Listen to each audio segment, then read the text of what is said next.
Good afternoon, everybody. My name is Inga Cotton. I'm the founder and executive director of San Antonio Charter Moms, and these are Charter Moms Chats. We've been going live at 4 p.m. on weekdays to share information that will help families find schools that are the right fit for their children. And we have a new post on the blog today. The blog is at sachartermoms.com, and you can find a link in the description of the video to a new guest post that explains Brooks Academies Virtual Instruction. So Brooks Academies of Texas is a network of charter schools here in San Antonio, and they give all the students, or whatever campus they're enrolled in, they have the option of doing virtual instruction. And so to explain about Brooks Academy's virtual instruction, we have Christina Garza, who's the director of virtual learning at Brooks Academies of Texas. So Christina, thank you for joining us.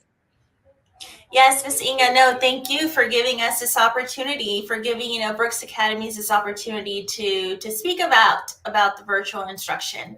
Thank you.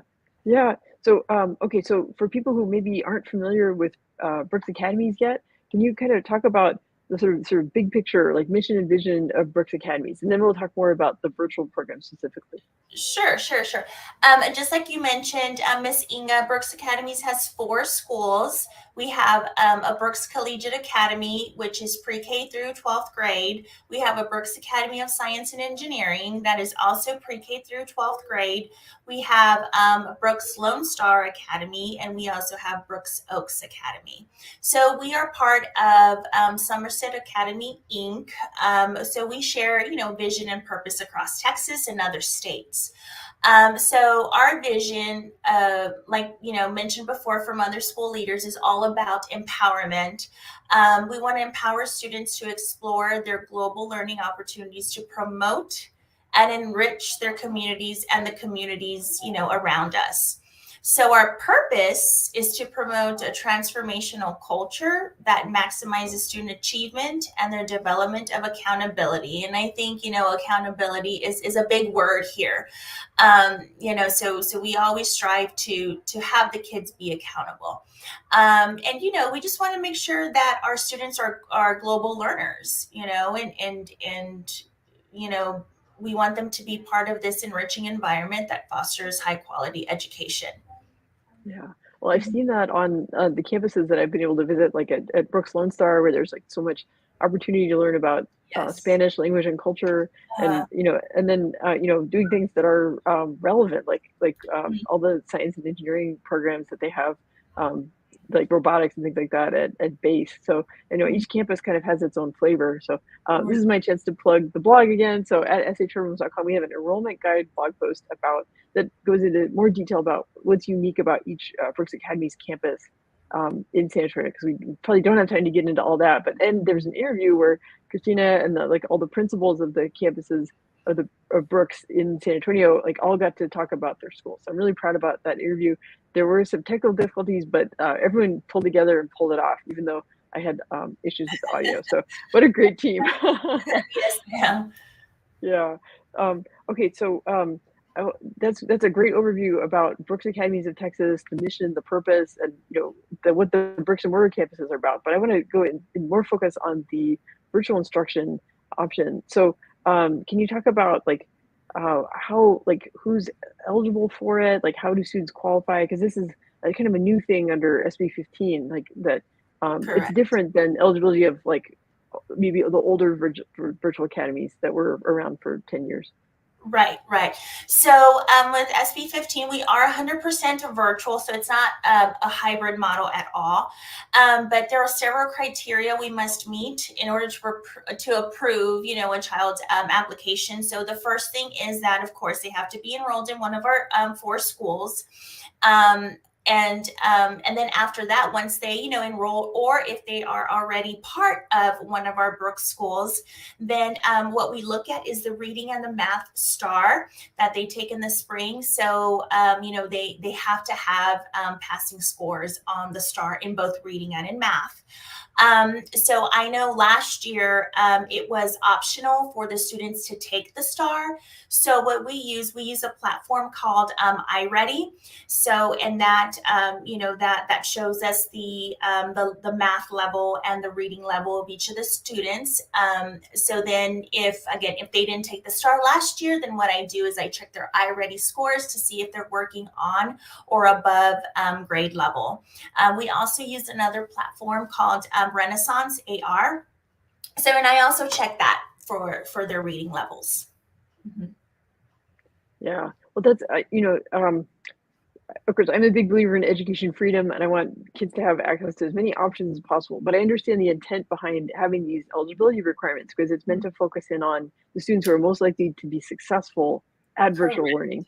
And Correct. Brooks has these strong bricks and mortar campuses, and so that's there as like a safety net. So if a student struggles in the virtual learning, they can get the support they need from the bricks and mortar school. Yes, ma'am. And virtual instruction, it's different. It's a different type of learning style. So it's not for all students. So those that are needing a little bit more support, I usually speak to parents and I let them know, if your child, doesn't meet the criteria, it's because of these reasons, and I always reassure them that it's because of their academic need, and that's what, as educators, that's what we worry about, is their education, their academics. Not that we don't want to enroll them, because we want everybody, if it were up to us, we would have everybody join our virtual academy. But unfortunately, our hands are tied when it comes to certain things, to the criteria, the eligibility criteria. Mm-hmm. Yeah. One thing I've learned about the Brooks culture, like through folks like Paula Turner, is that, the social emotional learning expert, is that the kindness and the self-awareness is really baked into the culture. So I'm sure that the communication that you're doing with families is meant to be positive, because I know that even in our house, we struggled at different times during the pandemic with different situations, and just had to keep moving forward, and don't beat ourselves up about what did or didn't happen, Mm-hmm. when there was stress or change, and just focus, like do the assessments, figure out where you are, and then figure out what help you need to move forward, and and still have those ambitious long-term goals of talk to your kids about their dreams, and what kind of amazing careers they want to do someday, Mm-hmm. but do it in a positive way. Mm-hmm. Yes, definitely. Yeah.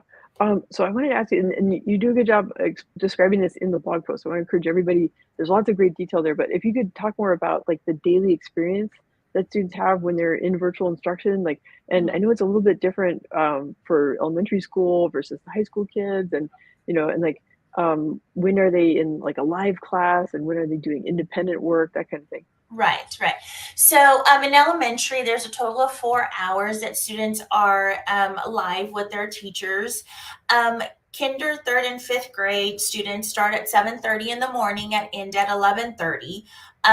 First, second, and fourth grade start at noon and end at 4 p.m. The great thing about this is that all have brain breaks embedded. So after they do, the 50 minutes or an hour of, a 5-minute brain break, and then, they return back. So that way, they're able to transition from one subject to the other. K through second grade have specific times assigned for teacher read alouds. So that's very important for us to have for those, those primary grades, is a teacher read aloud with, comprehension questions. So that we have about 20 minutes embedded in the schedule for that. While third and fifth grade have what we call the sustained silent reading for 20 minutes. And the great thing about that is, they read a book, and then they can take an assessment on our AR Renaissance program. So we do have 2.5 hours of what we call live virtual teaching, and then an hour to an hour and a half for the independent time for the teachers to ask questions, for the students to ask questions, for the teachers to assist. So we have that all in elementary. In middle school, it's a little different, but of course similar. We only offer the 4 contents, which are the math, the science, the social studies, and the ELAR. Now they have a set schedule starting at 8 o'clock and end at 11:50. So each class is 50 minutes each. In high school, we are currently offering up to ninth grade. Next year, though, we're hoping to add 10th grade. So that way those ninth graders that are in virtual, can apply for to attend class next year for 10th grade. And we offer biology, Spanish 1, Algebra 1, ELA 1, World Geography, so those freshman courses. And they begin at 11 o'clock and depending on their schedule, end at 4:50. So, and the great thing about this is if you are in virtual, you can always, you're allowed to participate in the clubs, any extracurricular activities, any sports after school. So, just because you are in virtual doesn't mean that you can't step foot on campus to do all those extracurricular activities. Yeah. Well, I remember from last fall visiting Brooks Collegiate Academy. I was really impressed. I mean, the athletic facilities are astonishing. That's one of the most beautiful fields in all Mhm. of San Antonio. And there's so much going on. And not just sports, but also arts and yeah, lots of extracurriculars. So Yes. so that's really meaningful that the virtual students also have access to the sports and extracurriculars. Right. Yeah. Yeah. Okay. Well, great. Well, I'm really glad you explained about things like the brain breaks and the read alouds, and because, that's I think it can be hard for parents to imagine, like, well, how can kids be online for that long? But it's built into the system, like an understanding of like developmentally, like what kids need when they're Mhm. learning. Yes, yes, we try to, in the brain break, some teachers allow for the students to, to chat with one another, to where, they unmute and then, kids are able to, to chit chat while the teacher is still on, of course, monitoring, but the students are able to interact with each other. So just because they are virtual and, doesn't mean that they don't have that interaction with their other peers. Yeah.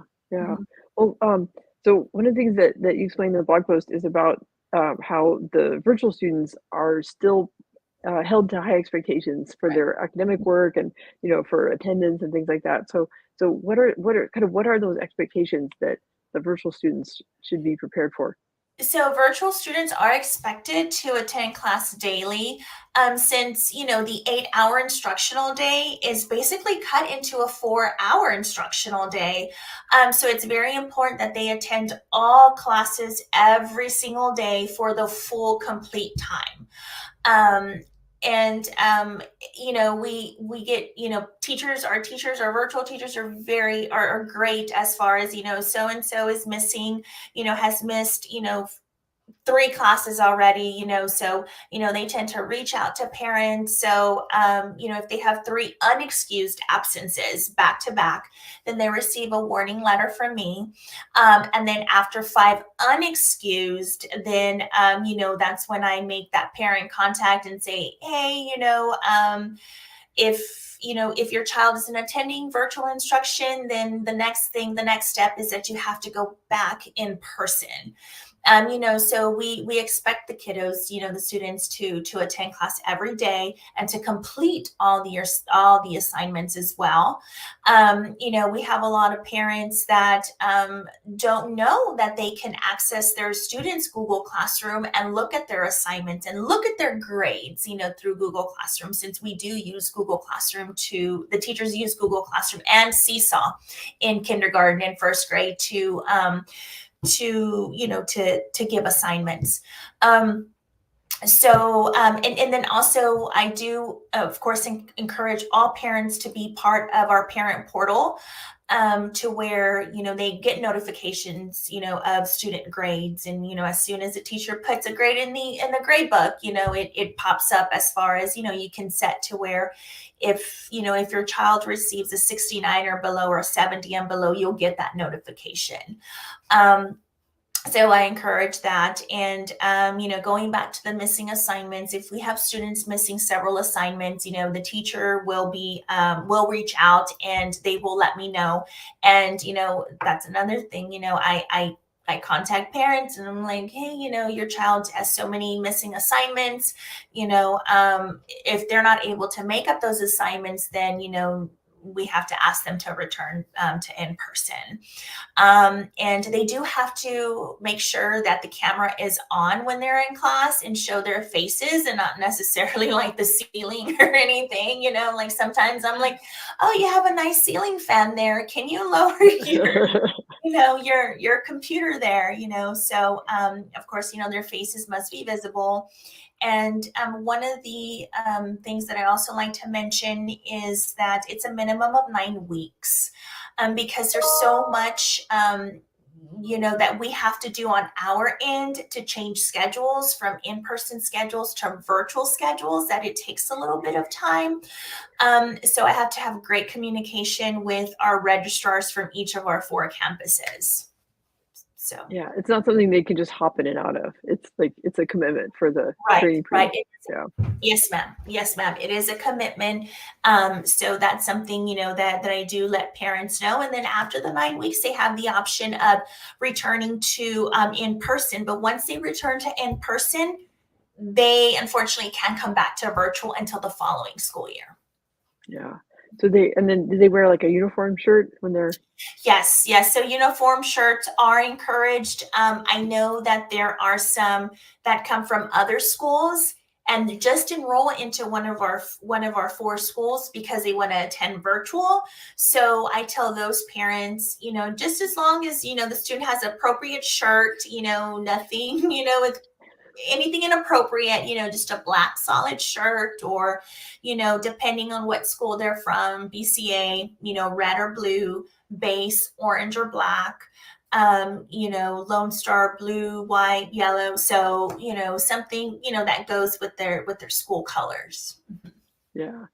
You mentioned about like having to, like, you want to see their face on camera. The other day I was at a mixer with some, so actually I was a lawyer before I became a nonprofit leader, and Oh, I was talking to nice. some lawyers and judges about Zoom juries, and like really some judges are really good at like getting the jurors to wake up and make Mhm. sure that they're paying attention to all the testimony, because it's really serious. I mean, they're the fact finder.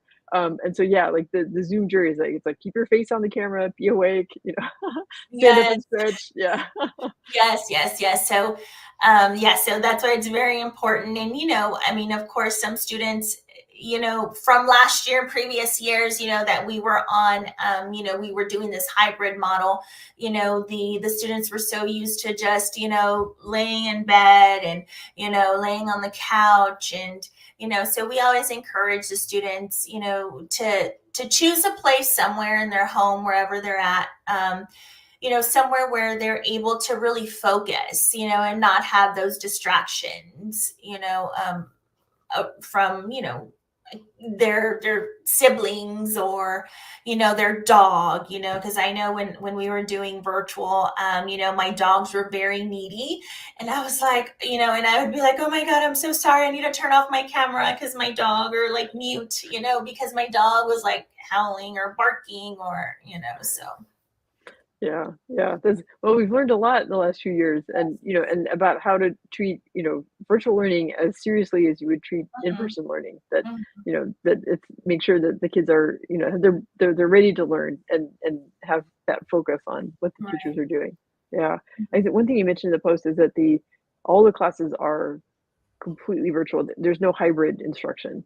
And so I think that's I'm sure that's reassuring to parents, because we experienced some challenges with hybrid instruction where it felt like the teacher couldn't give full attention to either. Like one side was more advantaged than the other. It's Right. almost impossible for a teacher to be equally attentive to the in-person kids and the virtual kids. Right. And and I think that was a big stressor for the teachers themselves, is, and challenging, how am I able to focus on my in-person kids and focus on my, virtual, kiddos. So it was challenging. At that time I was an instructional coach, so I was there to support all the teachers, and and it was tough. So I have to admit that I really admire all those teachers that did that, that Yeah. taught in that hybrid model, because every time I would go into the classroom, they found a, unique way to, keep these kiddos, virtually, attentive, and engaged, while keeping, their in-person kiddos engaged as well, so I learned a lot from them. I did Yeah. learn a lot from them. Yeah, yeah. No, I have huge respect for the teachers who manage that, but that's a hybrid teaching is an emergency solution, but as a longer term solution, and virtual learning should be a long term option, not just an emergency thing. Like, I hope that the legislature continues to renew, this options because for some families, it really is what's best for their students. Yes, and so we are eligible to continue until next year, until 22-23 year. So after that, we will see. Yeah, yeah, but that's good to know. So, like, if families are hearing about this now and trying to make plans for the next school year, they'll know 2022-23, the Brooks Academies virtual instruction option will continue. Yes, yes, Yeah, it'll be a and definite yes. yeah, and expanding up to 10th grade too, so those ninth graders can keep in the Yes, program. Yeah, yes, ma'am. Hmm. yeah. Well, that's good. Well, I always like I feel like storytelling is really powerful. So if there's any stories you can share about success, like students who have found what they needed, and benefited from having virtual instruction.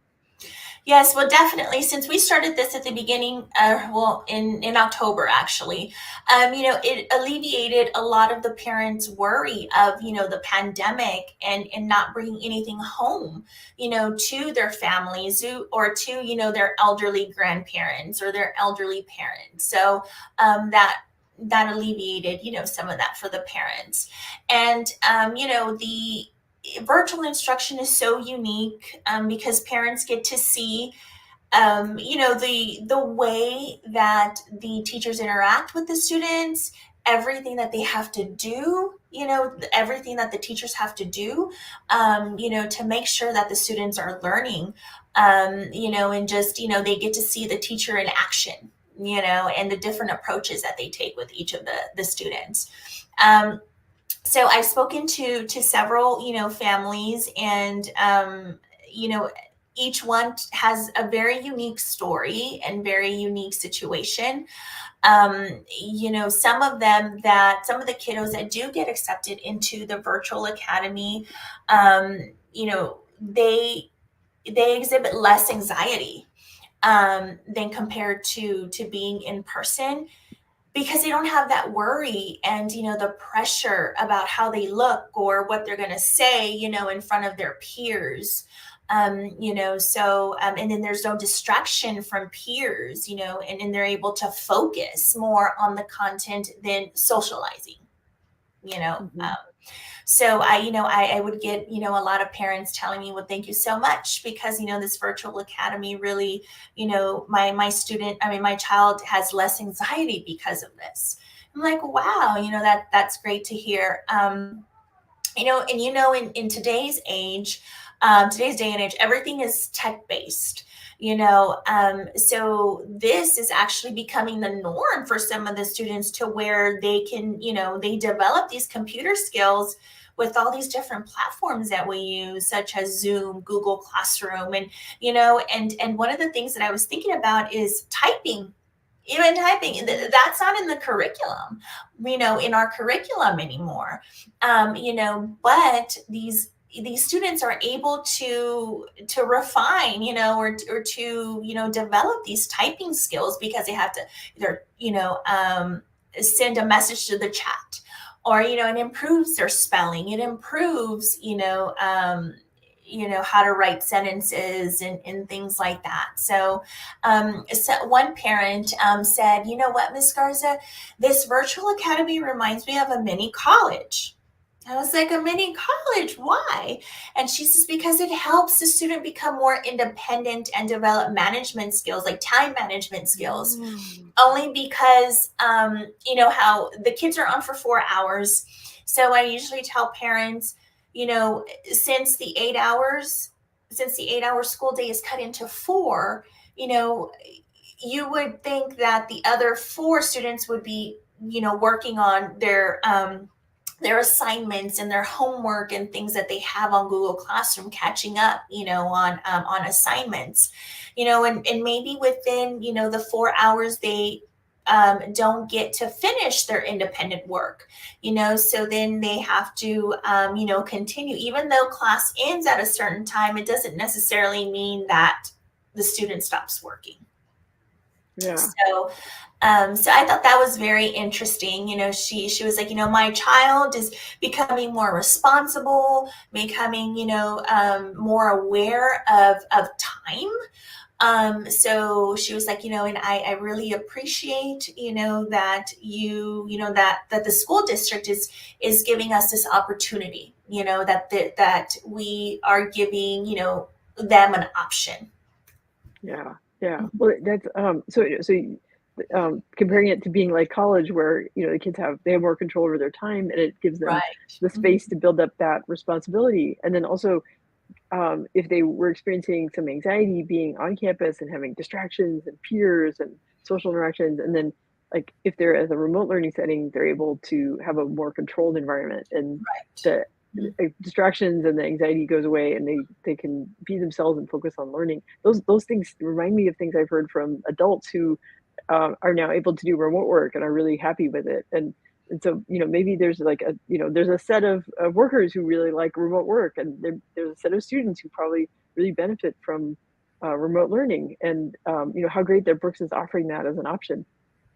Yes, yes, yes. And, I do want to thank our superintendent, Ms. Schutz, for looking into that and, applying for it.